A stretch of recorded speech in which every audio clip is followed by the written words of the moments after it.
possibile iniziare ad apprendere? Sì, Sì? è finito. E il lavoro da fare è qui. Okay, so we hang the pictures. Just hang the pictures. Hang them and put plastic over them. To be an artist, to be a photographer, you have to nurture the things that most people discard. You have to keep them alive in order to tap them.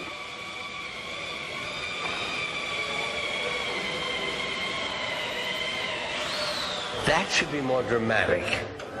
It's been important to me my whole life not to let go of any of the things that most people would throw in the ash can.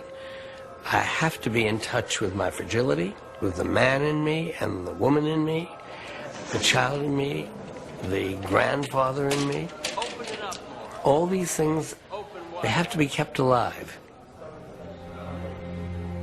I think I do photograph what I'm afraid of. I think I have photographed what I was afraid of. Things that I couldn't deal with without the camera. My father's death, madness. But when I was young, women, I didn't understand. It gave me a sort of control over the situation that was legitimate because good work was being done. And by photographing what I was afraid of or what I was interested in, I explored and learned and laid the ghost. It got out of my system and onto the page.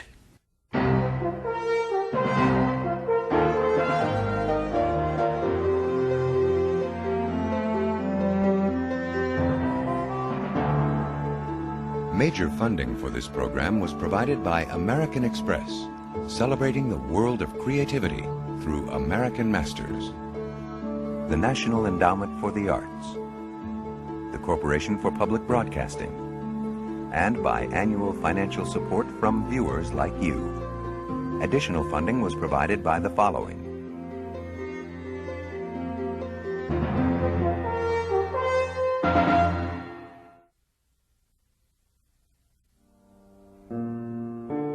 Images are fast replacing words as our primary language. They define our ideas of beauty, truth, and history. In our age, the photographer, not the philosopher, is king.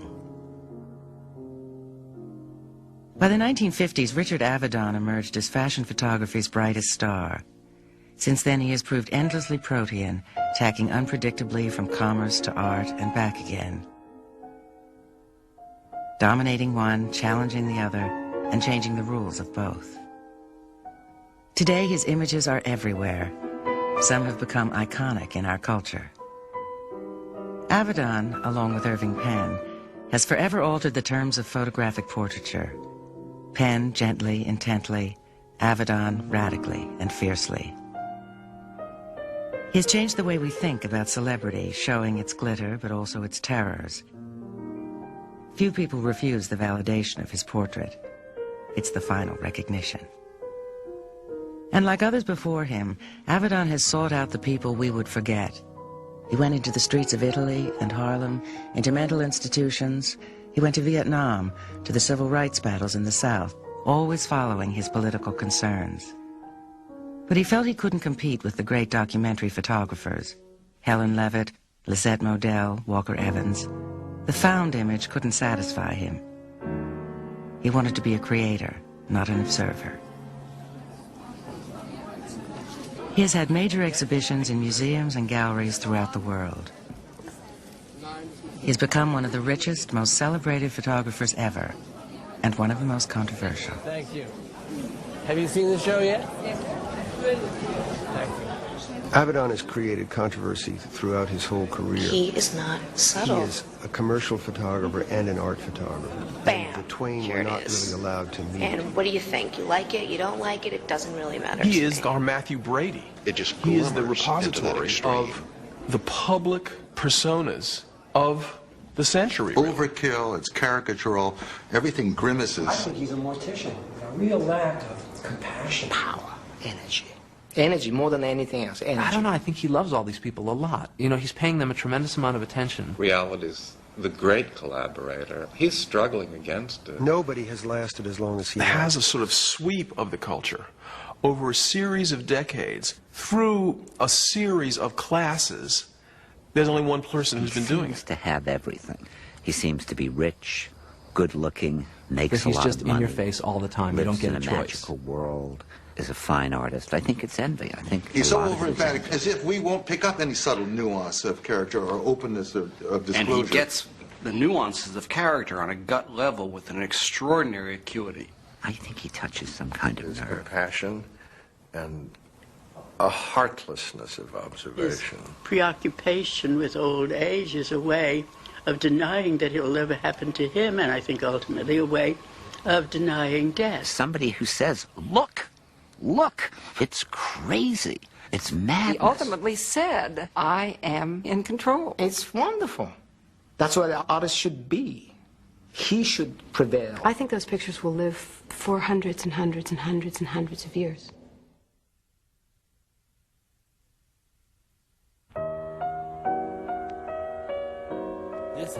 In the summer of 1994, Richard Avedon went back to Paris to shoot the last 100 years of French fashion. Fashion is one of the richest expressions of human desires, ambitions, needs, frailty, insecurity, security. Yes, beautiful.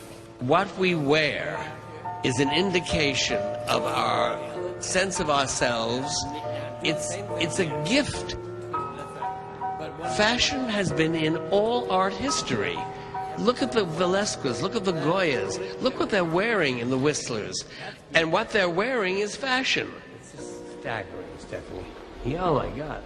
I mean, that's In many ways, Paris is where it all began for Avedon. It was 1946. World War II was just over when he arrived. We'd just come out of a terrible, the worst time. Darkest dark that had ever been. Evilest evil that had ever had.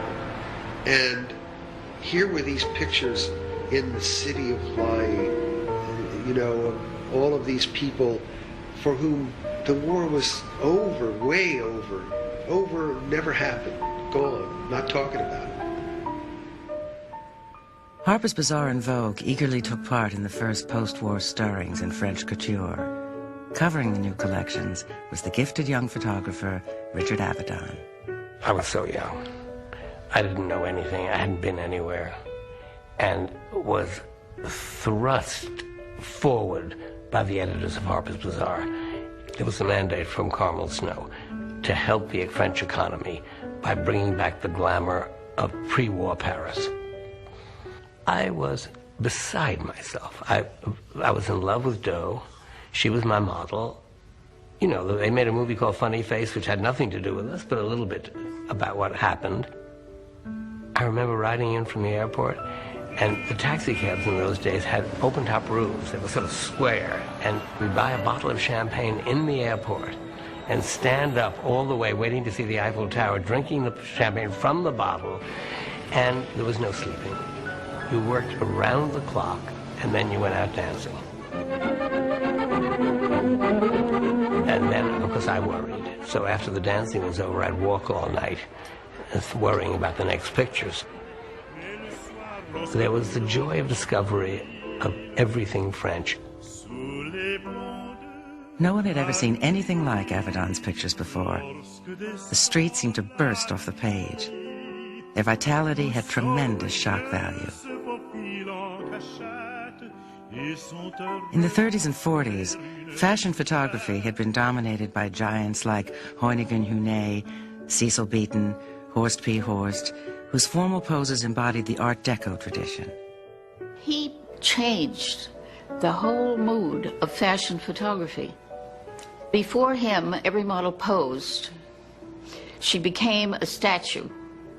Whereas Dick, as I said, he participated. He was in the picture. And the way he moved with his Rolleiflex was as though he was dancing with you. And you would react, of course. I wasn't without influence. The only fashion pictures that interested me were the fashion photographs of Martin Lucaci. They were of athletic women striding across the breach, vital, alive, not leaning against a Grecian pillar. that impulse, you know, when you're 21 years old, there's a movement and humor and vitality and a sort of open, free sexuality is what I was drawn to. Alexei Brodovich, the legendary Russian art director at Harper's Bazaar, was always looking for talent. The magazine was in its glory, publishing not only fashion, but masters such as Picasso, Capote, and Versailles. Boy, was I lucky. I didn't realize when he chose me to work on the magazine that I would have Carmel Snow as my editor and Deanna Vreeland as my fashion editor. And I was like 19 or 20, and I went straight from the Merchant Marine, which meant straight from my home, to my mother, my new chosen mother, father, and crazy aunt. Brilliant crazy aunt. Brodovich was the father. He was really very much like my father. Very withdrawn and disciplined and very strong values. He gave no compliments, which killed a lot of young photographers. They couldn't take it. I didn't believe compliments. I never believed compliments, and to this day. So I responded to the kind of toughness, plus the aristocracy of mind and the standards. And then there was Carmel Snow. So the humanity came from Carmel Snow. She would say, at pictures I had done of Katharine Hepburn, and I had the one I loved, and she said, but Dick, that's a better picture, but look at what's in her eyes in this one. And right away, the graphics faded, the impact faded, and I saw the human quality, and that was what I got from Carmel, who taught me through gossip. Then there was Deanna Vreeland, the eccentric, the crazy aunt in the family who just exploded with imagination. Instead of saying, do this, we need that in the issue, she'd tell an anecdote. For example, I went to Egypt with Dovima, and she sent me a memo that said, Dick, before you plan these pictures, just think about Cleopatra. Think about those hot nights. She's walking on the roof. Everybody is so old, and she's this young, beautiful girl pacing that roof. She just sort of threw your way of thinking because of her erudition and because of her imagination and her, again, the addiction to perfection of those three people. And that's why those pictures hold. There were other earlier influences. Avedon grew up in a family that knew about fashion. He was born in 1923 in Manhattan, where his father owned a woman's clothing store on Fifth Avenue. His mother encouraged his love of theater and ideas. She was his artistic muse. His sister taught him the poetry and pain of fashion. Louise was, in a sense, my first model. Louise was my little sister, and her beauty was the event in the house. We all photographed Louise. Her shyness was never examined. My mother used to say, Louise, with skin like that and with eyes like that, you don't have to open your mouth. It's devastating, I guess.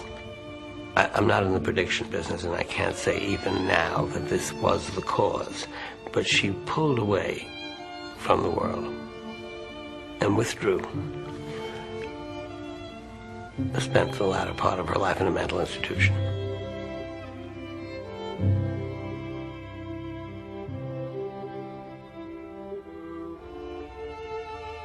When I began to photograph in my adult years, all the models that I was drawn to and the faces that I was drawn to were memories of my sister. And something that I knew about Louise, and of course my mother and my cousin Margie, the women in the house, would enter the photographs. Complicated, you know. The feeling as a child of women are simply another country. I will never understand them. That's in some of the pictures. Then the attraction to them. And that look in the mirror, that look of appraisal, and the anxiety that went along with it. Just that moment I'd seen so often was endlessly fascinating to me. However subtle his insight, Avedon never forgot the dress, which was usually in motion. Late one night in a circus in Paris, Avedon captured movement, flowing fabric, and myth in one of photography's enduring images. Dovima and the Elephants is a position in dance. Dream sequence of a ballet. she's a heroine. She Here's stood this there between fragile, two gigantic beasts. woman and these immense Everything about them is animals, rough, and wrinkled, it's irregular. The dress that makes it possible. She's got her hand on a real elephant's trunk, and it looks like they're coming at her. A sanctuary. I mean, you could go anywhere in this dress. You could appear anywhere. Obsessed with where all the elephant dung must be. I think that must be how what stinky it must be in this. And this is all about oppositions. Her utter slenderness. I mean, she is standing there like the queen of the Nile and totally in control. But at the same time, it's a fantasy. She has no idea. The dress has She's nothing to just do with the elephant. lost. Obviously. Total narcissism. I love it. Divine. She was so brave and so I don't know what they're doing. They've obviously been trained to do that. I saw the elephants under an enormous skylight, and in a second I knew I then had to find the right dress. And I knew that there was a potential here for the kind of dream image. You have to think of it as a cascade, as like a waterfall. I mean, it's got its own power. I look at that picture to this day, and I don't know why I didn't have the sash blowing out to the left to complete the line of the picture. The picture will always be a failure to me because that sash isn't out there. Never satisfied, Avedon pushed on. He loved movement. It connected him to America's restless, transforming energy. It was the unifying link throughout his long fashion career. One of the most powerful parts about movement is it's a constant surprise. You don't know what the fabric is going to do, what the hair is going to do. You can control it to a certain degree, and then there's a surprise. And also you have to remember that when I photograph movement, I have to anticipate that by the time it's happened, it's too late to photograph it. So there's this terrific interchange between the moving figure and myself that is like dancing. And he would tell you higher, and you didn't even know how the hell you were going to jump higher with heels and the dress, and the wind was blowing in. Oh, come on, higher, and you just sort of just did it, you know. And then you had to look good at the same time. It wasn't easy. You know all these jumping pictures that Dick shot in those years? Because he was jumping, and I was standing still, so I was stuck. I couldn't let it go that way, and he was jumping all over the place. So what he was projecting in what he wanted to do, let's call it fashion, was something that was coming from deep inside him. Like he was all over the place, and therefore a model should have been capable of being all over the place, even with just one long neck or an incredible hand. They had to have something incredible. I didn't have anything incredible, and that I didn't mind being invisible. Avedon was always a director, not just of movement, but of narrative. He brought a story to fashion. I mean, you got dressed, and the thing is, he always gives you the clues. He's like a detective writer. He fills these pictures with the little things that tell you all about what you're seeing. The gloves, the wine, the cigarettes, the look. On every face, the look there is a story. Utterly chic boredom. She's utterly confident. The calculated awfulness of the people. She's not going to lose those earrings or her Madame Grey dress. She's where everybody is fixed on the next second in time. They're gamblers. This man, oh, I wouldn't want to get involved with him. I mean, he's sinister. He sees stories wherever he goes, and he creates them when they're not there. I think her husband's just left her. It's as simple as that. In fact, what's really driving it, in my personal view, is this deeper, far more profound, genuine interest in the people he's seeking out, and in the stories they have to tell, and in the life experience they have. I mean, he's interested. He's omnivorous in the sense that the world fascinates him. The era of enchantment was passing. The stories were getting darker. Whiffs of Antonioni's films, alienation, sexual ambiguity, the loss of privacy, the obsession with celebrity. While filming Cleopatra in Rome in 1962, Richard Burton and Elizabeth Taylor made love on and off the set. The whole world watched. In Paris, Richard Avedon staged a fashion shoot with Mike Nichols and Susie Parker. He was making his own satiric comment, and it nearly spun out of control. People in the street who didn't even know what was going on came towards the car and started rocking the car. It was like Susie and Mike got frightened for a minute. It was really happening. And Dick kept saying, push harder, further, further. Run down the stairs, Susie, run down the stairs. And Susie ran down the stairs and tripped. Could have broken my neck, for Pete's sake. Her high-heel shoes I was coming down the staircase with. He was making a tabloid newspaper story within Harper's Bazaar, and we're talking the early 1960s in a fashion magazine. This is very strange. And later on, he took these things even further, and he started within Harper's Bazaar to criticize the world of beauty and fashion and to say, look what damage it's doing to these people. This was a very daring move in many ways. I mean, he was being a rebel and attacking the medium in which he was operating. And as he said, really, that was an end of it in a sense. He couldn't go any further with that. He had to stop. They would have stopped him anyway. As the presence of the real world rose in his fashion work, Avedon's artistic passions went into his portraits and photojournalism. In 1966, feeling that Harper's great days were over, and needing to support his personal work, Avedon accepted Vogue's unprecedented $1 million offer. Avedon said the Vogue years were the beginning of compromise. He learned to separate his personal and his professional work. But there were still breakthroughs in the decades to come. The 60s saved him with his wild exotica. There were new frontiers of beauty in the 70s. Nastasia Kinski was a little zeitgeist bomb for the 80s. She said, I love snakes. I mean, you take that snake in your hands, Polly. You can't imagine what it feels like. And I said, well, should we do a picture of a snake? Should we get a snake? I said, sure, let's ask Dick. So Dick came up and he thought it was a great idea. So the snake arrived. And after Nastasia started talking, you could tell when she held it that there was something really sensual about a snake. And I don't want to be vulgar, but I held the snake, and I can only tell you that it reminded me of something else. When you look at the photograph, it all looks so easy. She spent 2 hours on a cement floor naked. The snake the trainer would start anchoring the snake with her ankles and then see where the snake would go. Hope that the snake, because there's no talking to a snake, that snake would creep up Nastasia in a way that was beautiful. Meanwhile, she'd roll back, she'd fall forward, the snake would come, the snake trainer would come and move the snake from one part of her body to another. I would catch pictures of his legs, flying out of the frame, but he'd be in the frame, the snake was going on. It was really sort of a fashion hell. And the snake started up her legs. She opened up one leg, the snake wound up her little naked body.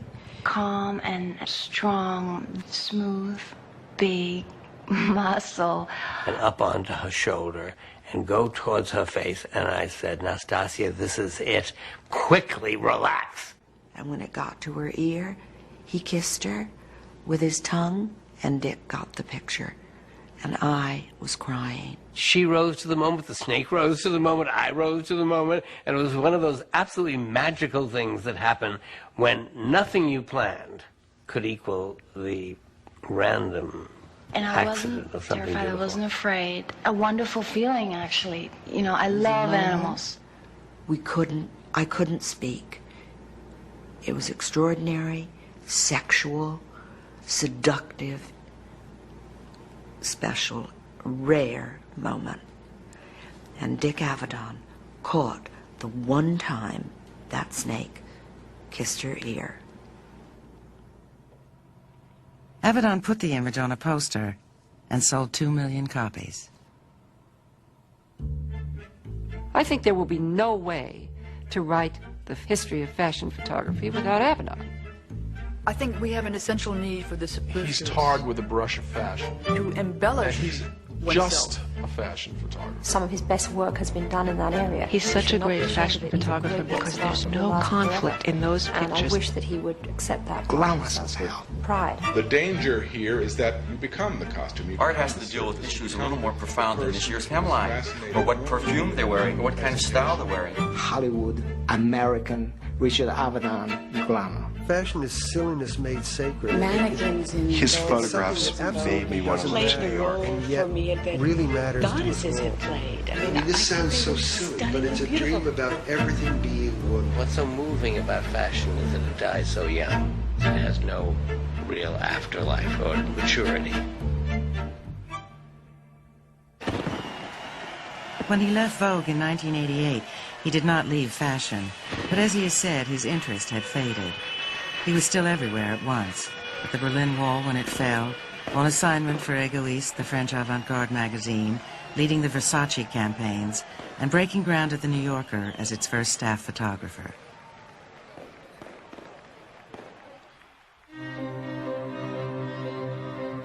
Different animals have different kinds of eyes for accomplishing what their goals are. An eagle has a literal zoom lens in the eye so that from way above he can zoom down on the rodent that he's going to attack. In the same way, I think that my eyes always went towards what I was interested in, the face. He's a great hunter. He just sucks you into his eyes. He's looking at something other than the surface of your face. He sees. It's very, very disconcerting. They see right through you and beyond you. He didn't want the cup and the saucer and the table and the chair and the background and the tree and the meadow. He wanted the face. And I believe that it has made Avedon peculiar in some ways. I think I'm some kind of a reader, some kind of a... I mean, I used to love handwriting analysis, but that's nothing compared to reading a face. I think if I had decided to go into the fortune-telling business, or whatever you call it, I probably would have been very good. What happens to me is that in work, I look for something in a face, and what I look for is contradiction, complexity, things that are contradictory and at the same time connected. In his 50-year career, Avedon has never stopped exploring the complexity of the human face. He is an eclectic original, drawing from an array of sources: Lubitsch's movies, the stark frontal portraits of Nadar and Sander, the drama of Julia Cameron, the playfulness of Lartigue. There are so many different things I've done at so many different times. There was one time when the face was like an explosion. For years, it was this explosion. When an explosion happens, you don't know where it's going to fly, where it's going to go, where the teeth are going to be, where the eye is going to be, what the contradictions are going to be within the face. Is this the laugh cynical? Is it ironic? Is it pain? Is it a scream? Is it all this concerned me. It didn't concern me, just overtook me, and they were all facets of my feelings at that time, those years, that month, that day. Then later, very quiet, just very quiet. Everything needed to be very quiet, very uncomposed, very unexplosive. Andre, start by doing absolutely nothing. Don't have an idea in your head, just look right in the camera. I work out of a series of no's. No to distracting elements in a photograph. No to exquisite light. No to certain subject matter. Certain people are not people I can express myself through. No to props. That's not bad. Not bad. All these no's force me into the yes. And I have no help. I have a white background. I have the person I'm interested in and the thing that happens between us. If these were one of the Stalin portraits, if you were going to die tomorrow morning, do you think you would do anything differently?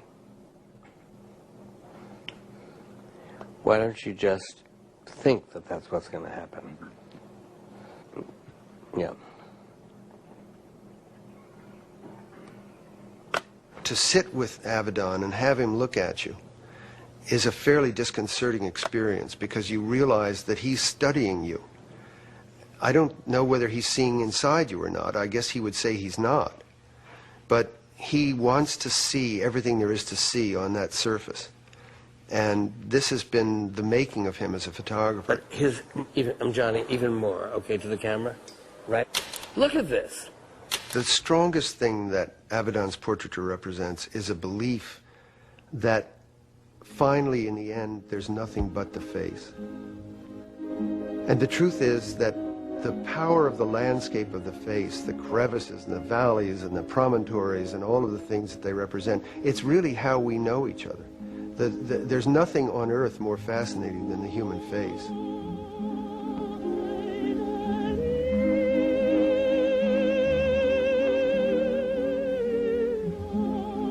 I think my being an autograph collector was a profound part of my childhood, and I had no idea of how eccentric it was and how important a role it played in who I became.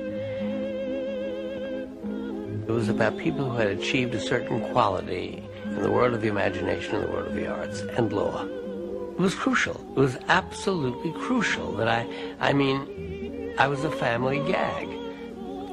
It was my way at the beginning of saying, I want to get out of this apartment, out of this family, out of this world, and this is the world I want to join. I want to be one of those people. So it started by getting their autographs. Then I started to photograph performers, actors, people who performed their emotions. Dick's drawn to performance and to the performing self. His portraits of the clowns are sublime. They're probably the best and most poetic records of these cavorting hybrids that our century has. He understands the poignance of clowns, the sadness of them, the stoicism of them, the resignation.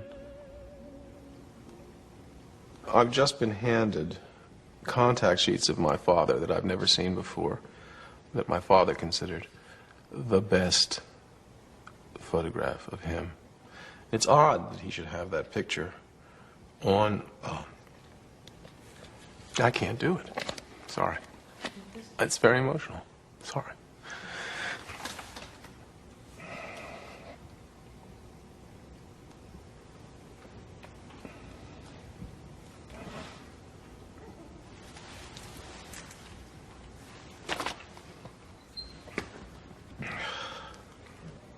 My father in life was almost comatose at home. I mean, he would sit in his room and was kind of inanimate almost, a kind of friendly absence. And when he went on stage, he was liberated, he was moving, he was kinetic, he was loud, he had words. And when Avedon photographed Dad, he started by photographing him as a sort of natty civilian.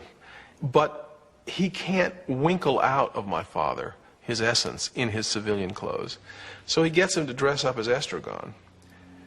And suddenly, in a role, liberates what we, as his family, knew was the essential self, which was this grieving, terrified, furious, funny being. And what he was going for from the first shot was a kind of anatomy of grief, looking at it, trying to figure it out. I sort of moved from photographing actors to directors to people later in my career whose emotions were real, not performed. Avedon's attitude towards his subjects ranges from the tender to the caustic, but the truth, as he saw it, was always complex. There are frightening elements in his work where he'll take a picture of somebody and allow parts of them to show that are truly frightening. I only met Dorothy Parker once. Dorothy Parker has taken at least a glance or two into the abyss. This does not look like the live Dorothy Parker. Very charming and very seductive.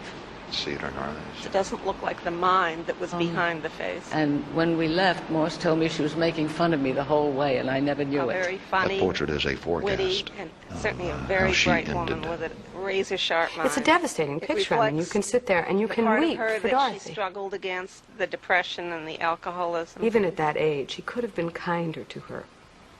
She looks... A mugshot in a police station. She looks like every bit of wit that she ever had just left her a second before that photograph was taken. And I know what he must have been doing. He must have been contrasting one of the world's greatest wits, one of the greatest wisecrackers, and a person who really knew how to have a good time, with their darker side. And he preserved forever an image of some inner truth of what she really had to go through in life. Dorothy Parker turned up. She brought her face with her. Dorothy Parker had trained her dog. It was a really sour, funny lady who taught her dog to pee on pictures of Nixon. And so what you're looking at is a ravaged face. But that's what she brought to life, that sense of being ravaged by life. The severity of the Parker portrait and others is heightened by Avedon's insistence on the white background. People without props, isolated, alone. It has become his signature, his private domain. There are times when it's necessary to trick a sitter into what you want, but never for the sake of the trick. 1936 was the year the British crown lost out to one of Cupid's arrows. King Edward This was a man who'd been a king and had given it up for a divorced American woman, had scandalized his subjects, and had really earned the scorn of his family and many people who knew him. This is a frightening photograph. Two-person ghetto. Photograph. She's still trying to pretend that everything... No, she's not trying to pretend everything's okay. She's way past so that. much. But she's still trying to say that there's such a thing as dignity. There's such a thing as class. He's past great that. Unhappiness. Look at them. They're the unhappiest people you ever saw. I don't remember them that way. I remember them as being very party-going and charming. He's saying, don't take anything more away from me, We're occupying a kind of limbo, if not hell. It was not warm enough to be hell. They knew that they were being photographed, and they were nothing if not vain people. I wonder how he evoked that. I would go every night to the casino in Nice, and I watched them. I watched the way she was with him, the way he was with her, the way they were with people. I wanted to bring out the loss of humanity in them, not the meanness, and there was a lot of meanness and a lot of narcissism, so that I knew exactly what I had to try to accomplish during the sitting. I photographed them in their hotel suite in New York, and they had their pug dogs, which they adored, and they had their Ladies' Home Journal cover faces on. They were posing royally, and nothing, not for a second, was anything that I'd observed when they were gambling presented to me. And I did a kind of, it's like living by your wits. I knew they loved their dogs. And I said, if I seem a little hesitant, a little disturbed, it's because my taxi ran over a dog. And both of their faces dropped because they love dogs a lot more than they love Jews. The expression on their faces is true because you can't evoke an expression that doesn't come out of the life of the person. He's inside it and outside it at the same time. You see it with certain actors. Good actors know that you can't come to a conclusion about your character. But the very, very best of them can be inside and outside the character at the same time. And Dick is a master of doing both. But even something that's very much a judgment, like the Windsors, it's also from the point of view of the Windsors, too. You also think, yeah, it must be tough. It must be tough. Nothing in your life except appearances. A lifetime of appearances. It's not only, look how old, look how tired, look how empty. No. It's from our point of view and from their point of view simultaneously. In a world obsessed with celebrity, Avedon has photographed most of them. He has seen their fragility and their terrors, and has been open to their genius. One day the phone rang, and a voice said, "Is this Richard Avedon?" I said, "Yes." He said, "I'm Charles Chaplin." And I said, "Yes, well, it's not Richard Avedon, it's President Roosevelt." And I hung down the phone. 5 minutes later, the phone rang again. He said, "This really is Charles Chaplin." I said, "Oh, my God." well, please, he said, do you still want to photograph me? So I photographed him and said, thank you. And he said, are you all finished? And I said, yes. He said, now, may I do something for you? And I said, yes, of course. He said, are you ready? I said, yes. He put his head down. He came up furious, like this. And he said, no, I want to do it again. And then he came up with a big grin, the picture you're seeing here. And it was a gift. It was one of those moments in life when the light is perfect, the situation is there, and a gift is given to a photographer. All of you photographers must know about that, leaving room for the unexpected. Well, the next morning, the headlines of the newspaper that Charles Chaplin left America because of Senator McCarthy and the anti-communist craze. He had hidden in my studio, gotten onto a boat, and was out beyond the limits of the government, and this was his actual last message to America. See what a devil I am? There was no such person as Marilyn Monroe. Marilyn Monroe was an invention of hers, a genius invention that she created like an author creates a character. So when Marilyn Monroe put on a sequin dress and danced in the studio, I mean, for hours she danced and sang and flirted and did this thing there's no describing what she did. She did Marilyn Monroe. I mean, just look at them. Look at her face in every single one of them. She is so present in the moment. And then there was the inevitable drop, because she was someone who went very high up and very way down. And when the night was over, she sat in the corner like a child with everything gone. But I wouldn't photograph her without her knowledge of it. And as I came with the camera, I saw that she was not saying no. Avedon's pictures don't always succeed, especially when the idea overwhelms the image. At his best, Avedon's intuitions win out. The most peculiar thing I could think of is to be shot with cards flying all around in double exposure. So I wound up writing a note to him saying, Dear Mr. Avedon, I'm a longtime admirer of yours and I welcome this session, but my entire career I've kept away from, I think I called it the prototypical iconography of my art. Double, multiple images and and playing cards and rabbits and hats. To him. And in the process, while the note was being delivered, there was a second message on the machine, which from Dick saying, "I'm so excited, I'm home, I'm practicing with cards. There are cards everywhere. I'm shooting multiple images. I'm so excited."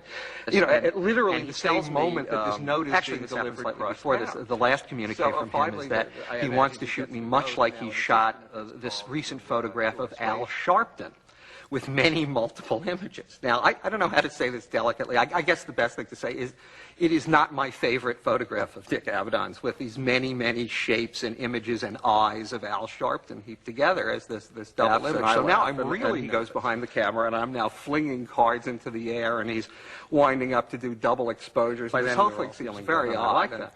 And I guess you'd now think this is the end of the story, but I remember the next day there was a call again from Dick saying, I'm very excited, everything went tremendously.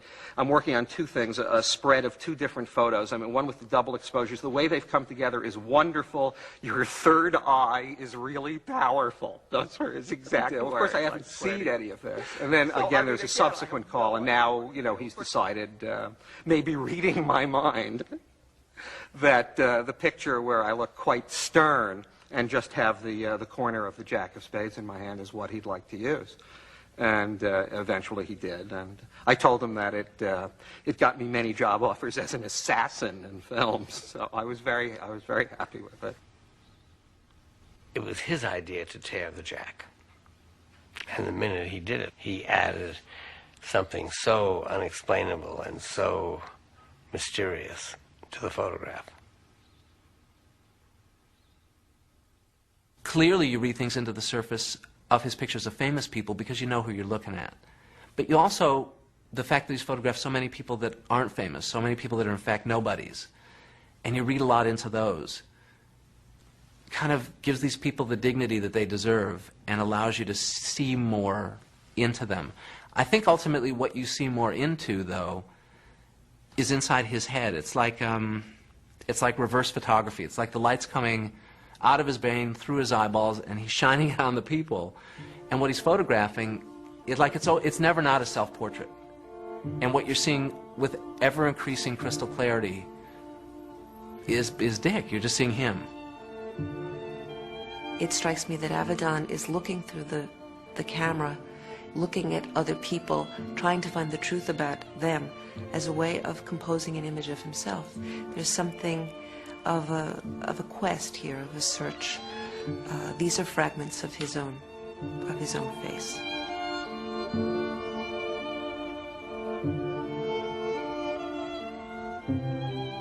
When I came upon the pictures of Oscar Levant, I didn't know who it was.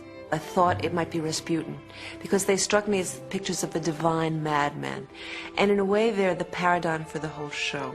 Because in them, in this face of this, with its overbite and its soulfulness and its grotesquerie, he's captured all the qualities that he seems to have been looking for in his other subjects. He walked down the stairs in his bathrobe, a bathrobe with food stains on it, with absolutely no narcissism.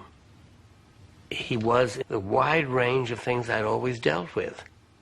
Creative genius, emotional distress, someone on the edge of insanity.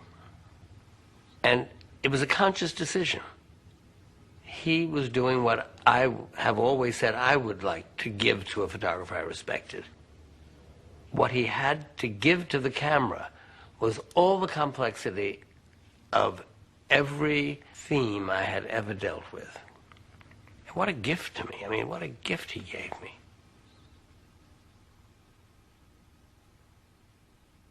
Avedon's subjects are not always willing to submit to his ideas, especially when they consider themselves visionaries in their own right, and the sitting can become a battle of wills. Dennison was a ravenous woman, greedy for life, greedy for experience, and in a more down-to-earth way, greedy for food. She was an anorexic. She starved herself. She said she wanted to be the thinnest person in the universe. Avedon catches the greed. He catches the ravenousness in her. She thought the picture was cruel. She thought it was ungallant. She thought it was unforgivable, even though she might have, since she had such a respect for the truth, seen its justice. Who has control of the sitting, the subject or the photographer? And what Avedon makes clear in his portraits of masters is that he is the one in control. He will make you beautiful. He will make you grotesque. They're his pictures. So the question of whose pictures are they is a fundamental one. What Richard Avedon did with portraiture was to steal the fire that had always been the prerogative of sculptors and painters. He said, "This will be mine." He changed the relationship between the portraitist and the sitter. And instead of it being a collaboration, which photography typically is, he said, "You're mine, you're here, I'm taking you over. Your surfaces, I will make my own." And that was an enormous leap for photography, because it said, yes, photography's real, yes, it's true, but it's also a work of art, and it can be malleable as clay. And the relationship between Dick and his sitters was the relationship between a sculptor and his clay. Oh, I have to get this one hair. She needs more red. Would you please? Right, that's enough. Now, Lauren, come on. Oh, I can't stand this, Dick! Lauren, that's fantastic. Beautiful, Lauren. People would come to him and they'd say, well, we've got this product, and June Rope was a material company, I believe. And Dick said to them, well, let us dispense with the actual business. He said, all you have to do is sell the dream. You have to sell an illusion. You have to show an idea of glamour and associate your name with it. And this was a very early idea. He's here. Get the film. In Avedon's commercial work, very early on, he seemed to come to the realization that this was not about the product. It was about the having of the product. You didn't have to hold the product up and say, buy me. You held up the person, or you held up the situation, or you held up the little playlet that he would create. can do it. Sure you can. Trust me. And say, buy this feeling. You make me so happy. Oh, you. It's fun. The food is good. The thing is silly. And the people you meet are... the respect that I have for the hairdressers, for the art directors, for the county executives, and what they live through with their clients who don't get what they're trying to do. It's like a little circus of intention, of hard, disciplined, crafted work to sell. This is a capitalist country, to sell the products that are made that people seem to want. I don't think I have the heart to go into the black side of myself without any respite. If I lived with the dark side of myself all the time, I think that I'd be non-functional. Thank you. Beautiful. But this lighting, which it's easy to do. Well, your gin is here. And there's no downside to my commercial photography. And, yes, good. And go with the lead. Wait a minute. No, mouth open and kind of, and leave. Leave her alone. Leave her alone. Don't touch her hair. I am so grateful that I have the capacity and the ability to make a living, support my family, which is the definition of being a man from my generation, support my studios, support my special projects by doing advertising. The Pirelli calendar, or a Versace campaign, or in the old days, covers of Vogue. It is a sort of holiday. I dread to think what became of her. That haunting, exquisite creature. A note of music saved me. A thoughtless word from anyone. These things are very complicated, very structured. You have to tell your story, a full story in 30 seconds. That's like a haiku. That's like the most complicated form of poetry. Between love and madness lies obsession. Coco's coming. Was that aroma in the back dress? You don't mean to Coco. In the Coco commercial, in which a girl named Coco has gone to the opera, she trips, but her pocketbook, her Chanel bag, flies open. The perfume flips. She has to make a decision. Does she go for the perfume or does she go for the man? She's in full air, falling at the moment that this goes through her mind. She chooses the perfume, makes a football leap, catches the perfume, lands at the bottom of the stairs. The place is now empty except for the one man who's at the top of the stairs who looks down and says the last line, which I've forgotten. I'd give anything for another whiff of Coco. Avedon was the first person to come into photography as a fashion photographer, as a commercial photographer, and then, in a sense, declare himself an artist. And that was not well received. And he declared himself an artist quite vociferously. He didn't get all shy about it and say, "Oh, please accept me." He said, "Here I am, get out of the way." And it goes on till this day. People excoriate him for his ego and for his own self-aggrandizement or self-selling. And if he hadn't done that, we might still not know about him. He wouldn't be getting the museum shows because that wasn't something that people would have come to him to ask him to do. The nature of the photographic world was just simply too tense and too boundaried for that sort of thing. In 1994, Avedon's pictures of his dying father went on exhibition in Cologne. These harrowing portraits were originally shown in 1974 in New York City's Museum of Modern Art, the most influential force in contemporary photography. That exhibit was a long-awaited recognition from the art establishment. For Avedon, remembering his father is complicated. There was little that drew the young Richard to the embittered, remote head of the family. His emotional connection was to his vivid, theatrical mother. There are no childhood photographs of Avedon with his father.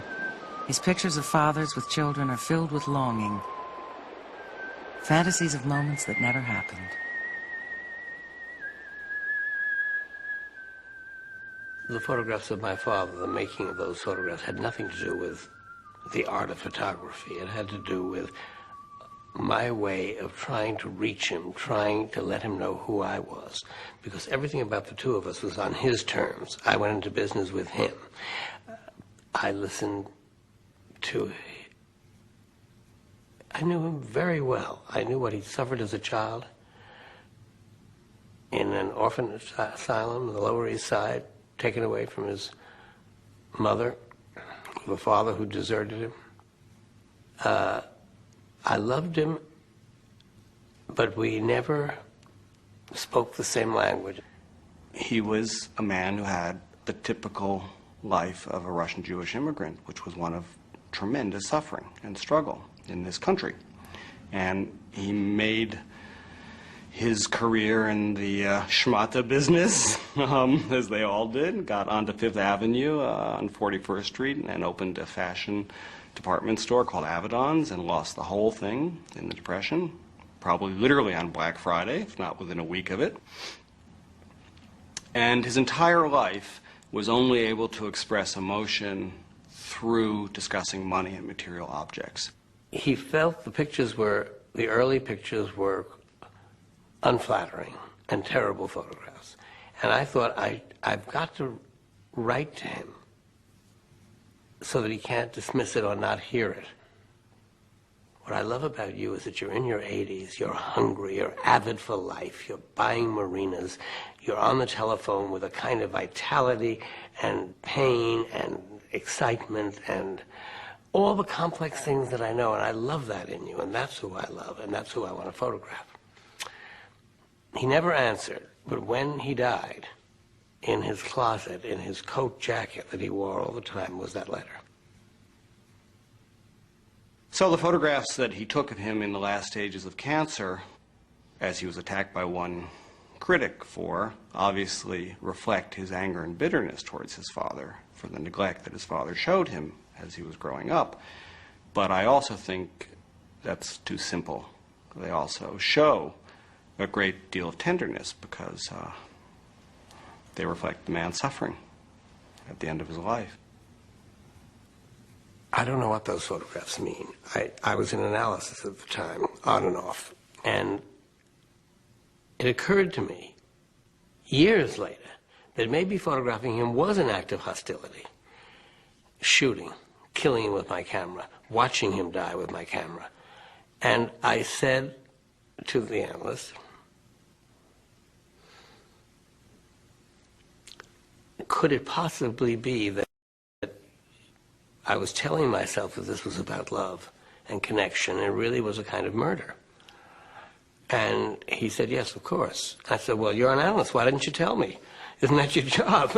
And he said, I never interfere with the creative process unless damage is being done. No damage was being done, and fine photography was the result. But when I saw the photographs, I was upset by them because I felt it was an invasion of privacy. And that, of course, is the very essence of being a photographer. It's an invasive, in many ways, art form. It's just strange to me that anyone would ever think that a work of art shouldn't be disturbing or shouldn't be invasive. I mean, that's the property of a work of art. That's the arena of a work of art. It's to disturb. It's to make you think. It's to make you feel. It's a kind of... I mean, if my work didn't disturb from time to time, it would be a failure in my own eyes. It's meant to disturb in a positive way.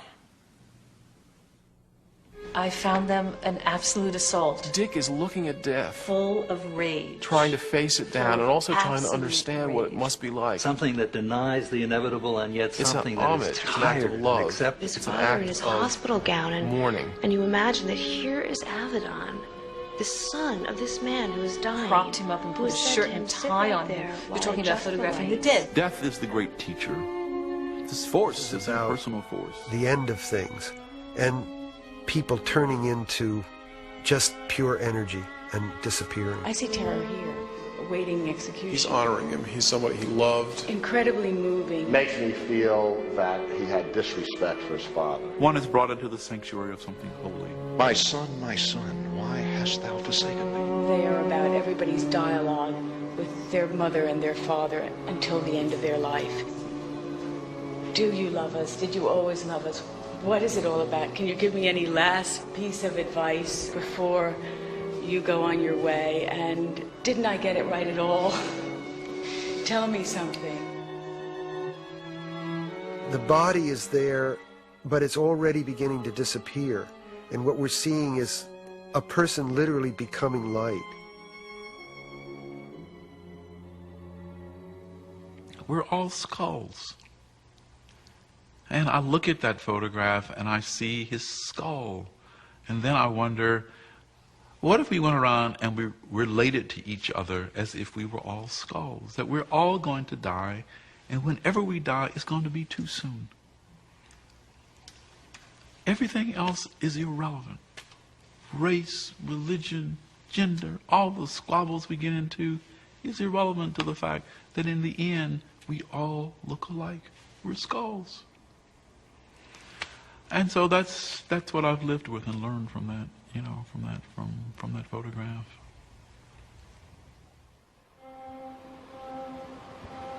I think my best work as a body of work is in the American West. I did the Western pictures when I was about 60.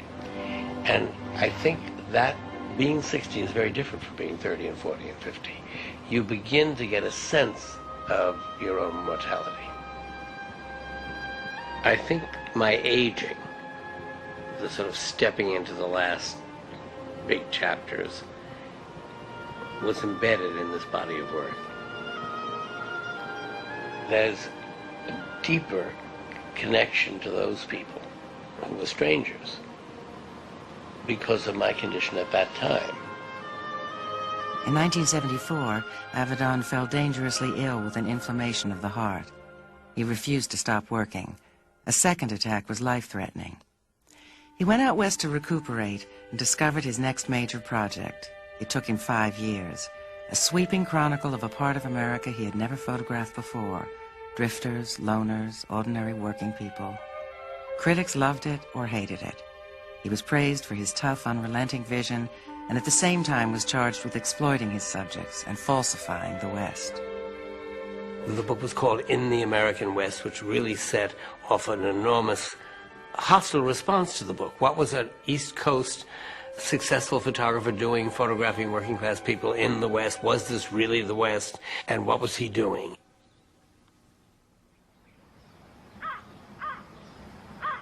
In the summer of 1994, Richard Avedon returned with this film crew to revisit some of the sitters. He encountered difficult questions and some startling responses. For Billy Mudd, Avedon's portrait broke a lifetime of isolation. I've been in the depressed stage and the loneliness so much that I've even went as far as checking out of this world. Got tired of it and just shot myself. He had been living a dangerous life, hauling dynamite. Disconnected, lonely, away from home for long periods of time. It starts with your eyes, the pale eyes. When Billy Mudd first saw his portrait, it was hanging outside the Amon Carter Museum. When he looked up, there he was, 10 feet tall. Like an out-of-body experience. And it terrified me because I seen myself, looking at myself, and no way that a mirror could ever capture it, or a photograph off a little Polaroid camera, because it's small. This blowed up to where I was looking at myself, and I thought I was dead. I actually experienced myself capturing myself and saying, you better change your life, son. This is the way it is. And it was a transforming experience. Billy changed his job and returned to his family. Sandra Bennett was photographed when she was 12 and found herself on the cover of Avedon's book at 18. And the picture was awful. And it was, you know, your worst hair day, clothes day, and everything all in one day, the worst photo of your life that you want to bury. And it was right there on the front of this book. And I was mortified. I was a senior in high school. I was homecoming queen, and I had this photo coming back to haunt me. She wants to know whose truth was in that portrait. And so what was very difficult for me was that you caught me, you say vulnerable here, that was true, but also bare bottom, really exposed, where I try to cover everything. My girlfriends would wear shorts in the summertime, I wouldn't. But what were you covering, the freckles? The freckles, oh, absolutely. You can't say you weren't in the picture. That's what's so confusing about photography. You can't say you weren't there. Right. But you have to accept that you are there and the control is with the photographer. I have the control in the end, but I can't do it alone. You have a lot to say, which by that I mean the way you look, the way you confront the camera, or the experience, whether you're trusting or not trusting. You have a certain amount of control. In the end, I can turn the pictures up, I can choose the smiling one or the serious one, or I can exaggerate something through the printing. It's lending yourself to artists. I think the larger issue is that photography is not reportage, is not journalism, is fiction. When I go to the West and I do the working class, which is more about the working class than it is about the West, it's my view. Like John Wayne is Hollywood's view. So that means my idea about the working class is a fiction. This never happened. I created it without any idea of how I was going to photograph it or who I was going to photograph. I drew it after it came to me in a dream. I thought of it as the way a painter would think of what he wanted to paint. I put advertisements in the beekeeping journals, and I explained that I needed someone who would permit bees to be on their body. So I can still remember going past and under the trees, all these packages of bees. And I said, oh my God, they're packaged bees. And Dr. Gary said, don't worry, everything's under control. We need the fluid of the queen bee, and we rub that on the body, and where we put it, the bees come, and they don't sting unless you touch them. Richard Avedon said, now remember, you can't move because any movement will be a blur. At which point my knees were starting to shake a little bit, and I said, well, how am I going to overcome that? And I just sort of locked my knees in, and hopefully I didn't move. I had anywhere from 500 to 800 bees on my chest, and you just never knew what was going to happen. If you don't move, I could not say anything because if I opened my mouth, bees would fly in. So if they're in your ears, and it sounds like a jet engine. We did get stung. It does. Probably all of us got stung. I got stung several times. We really got stung. In the end, I finished 2 pictures of Ronald. One was what I called a portrait of Christian martyrdom. You feel his suffering from the stings of bees in his expression, and he resembles a Lazarus coming back from the dead, covered with worms. And then there was the other one, in which he removed himself. It's more of a Buddhist image of a man quietly enduring the trials of the world. In visual terms, there has been nothing like photography in the history of the world. There's no vocabulary for it.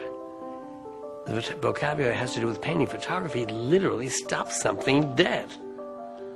It's the death of the moment. The second a picture is taken, that life is held and stopped and over. That moment is over. It's part of the melancholy, part of the beauty of what is a photograph. And the thing that has happened to me lately is this sense that I didn't take the photographs, that they have a life of their own. It's endlessly mysterious to me.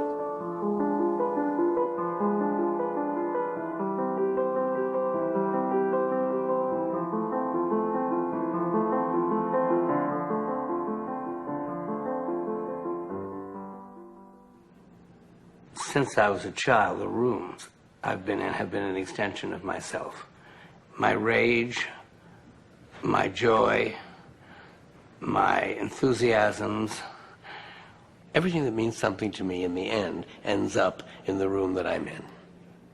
It's a much more intense room and comforting because the intensity seems to get out of me and onto the walls. These are things given to me, things found, friends. That's my son, John. Oh, this is Evie and I, the year we met before we were married. There's so much in that picture, so much love. Then I have packages that I've never opened, and they're expressly for the purpose of not opening them. I asked the person who sent them to me to put something in that I could read in a moment of real distress. If I was planning to die, I would like to open this as a message from someone I loved.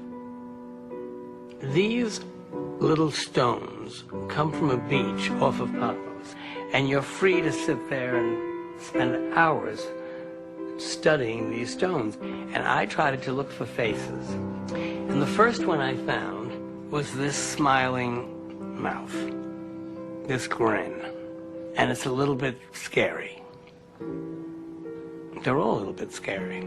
This one is really strange, because you see the mouth, the eye, the nose. It's sort of like a skull, a little malevolent. And this is a funny one. Big mouth, smiling, a nose, an eye. I mean, they're so beautiful and so surprising, and no two alike, like faces.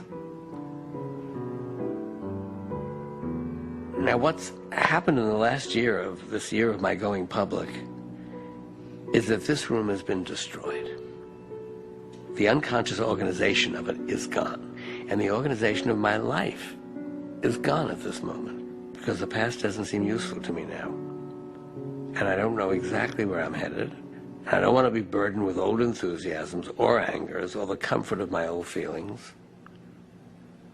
It's the closing of one door and maybe the opening of another. In the last few years, Avedon has moved at a dizzying pace.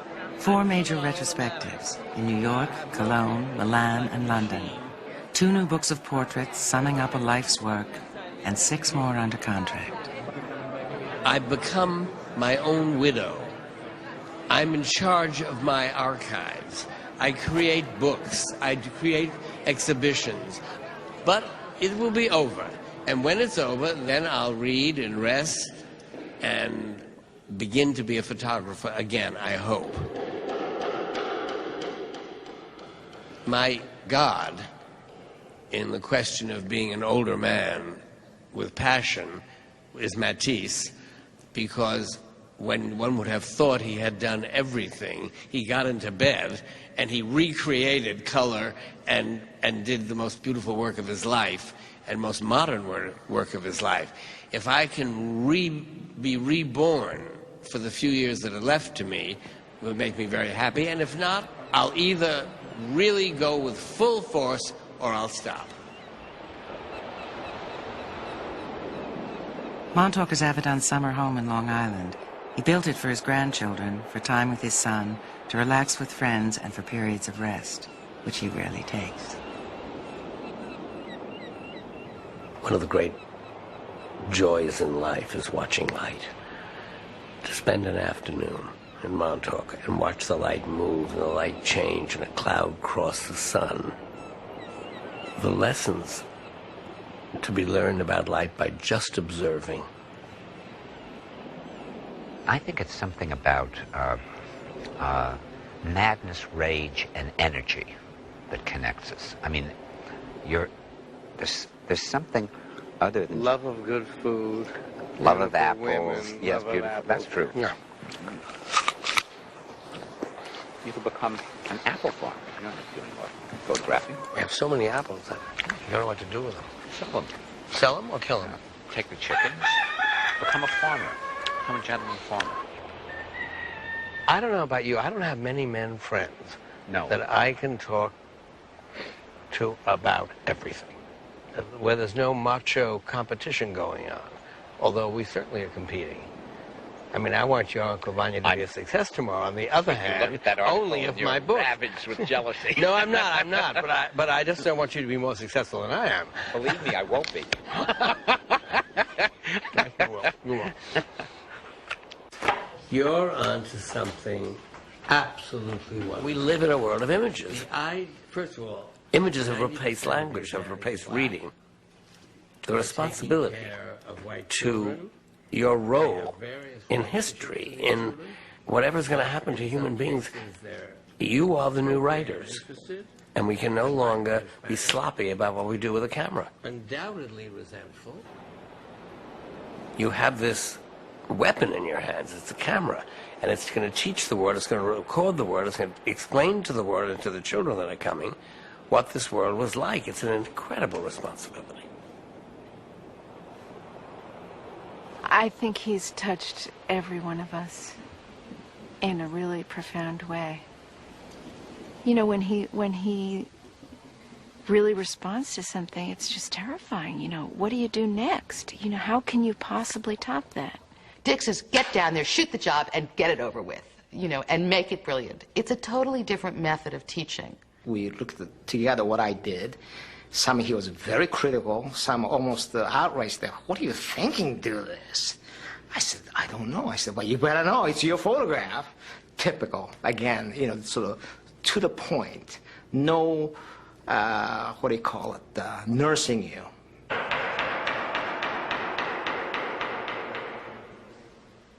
Maybe because he lives with darkness and light so much emotionally himself that he can find both sides of every person in a great photograph. To be human is to be dense, mysterious, and inexplicable. And I think that's what Dick goes after. And that's always contradictions. He simply sees reality. That's the way reality is.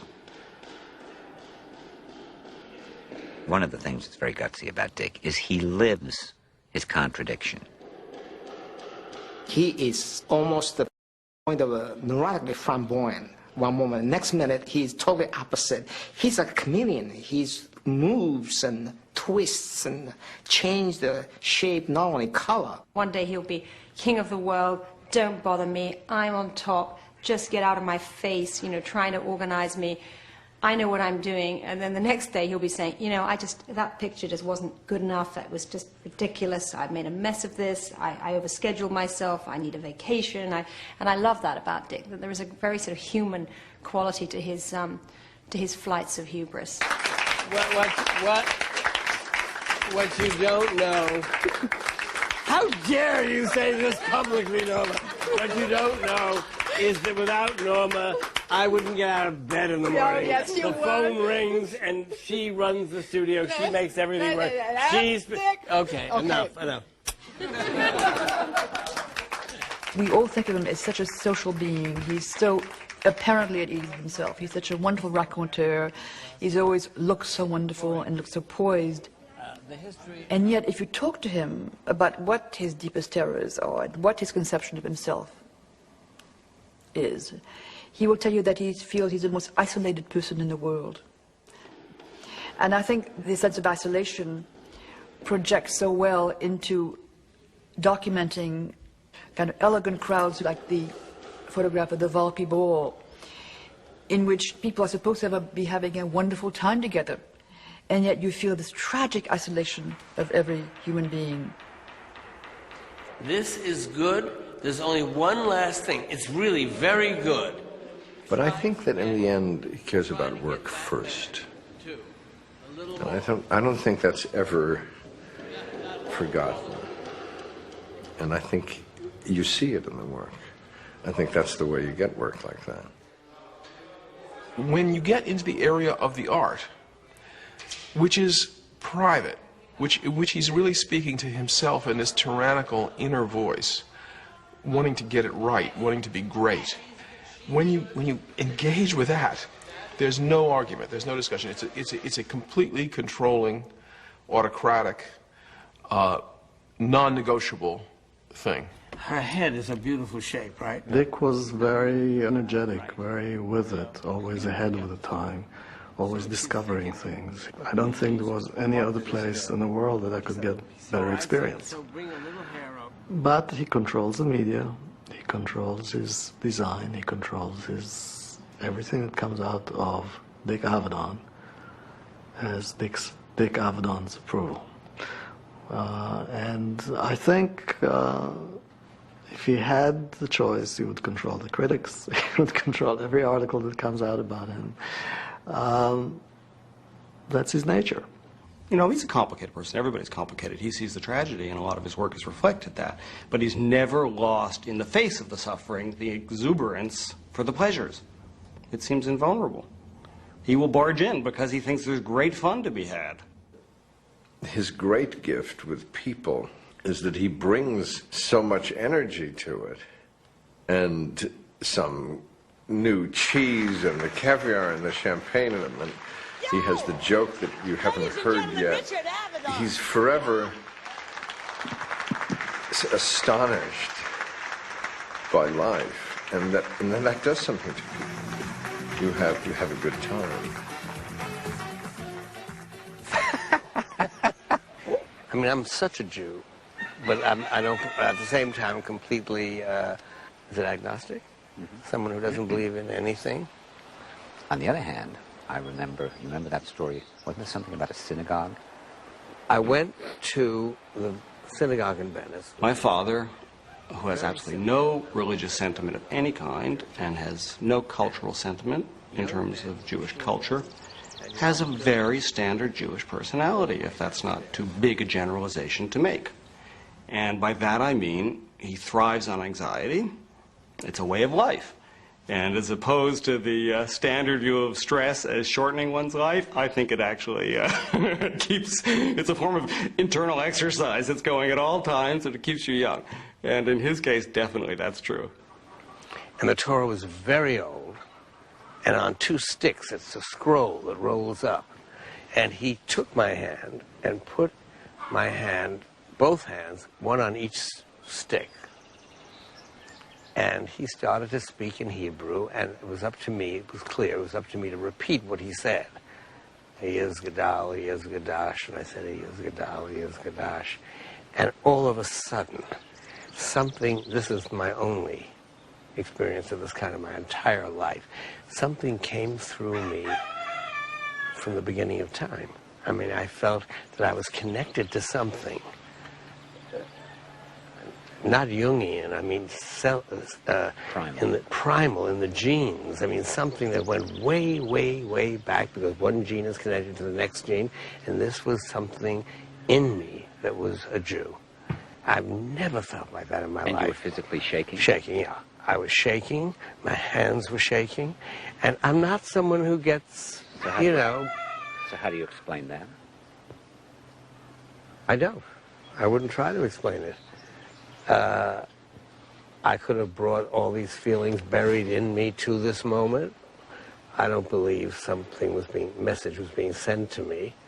But I was touching, in the Oda Synagogue in Europe, touching an ancient Torah that went back to way, way past any way of tracing my genetic structure. I have trouble believing it doesn't have some kind of meaning. I don't know how you can spend your entire life dealing with light and not get some perception of the mysterious.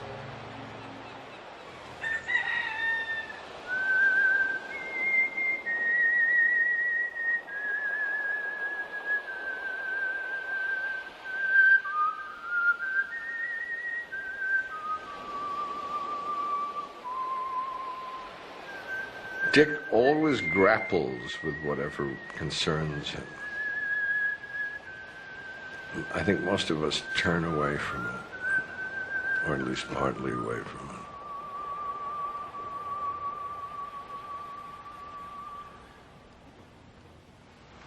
And he always looks it right in the eye. And since a great photograph with all its other characteristics, has that one that I was talking about earlier, that it doesn't come to any ultimate conclusion. It never closes the issue. There are always things left open, undecided, not yet dealt with, things for later, things for us to think about. I think that's his essential act, is to walk up to what gives him pause and say, snap. I know where your work's going in the next period. Yeah. Yeah. Yes, you're going to be You're able to photographing. share this with me? Yes, I'll share it with you. Amazing photographs of young monks, young nuns, young mystics. Thank you very much. You're very welcome, my boy. You're very welcome. That'll be enough for today.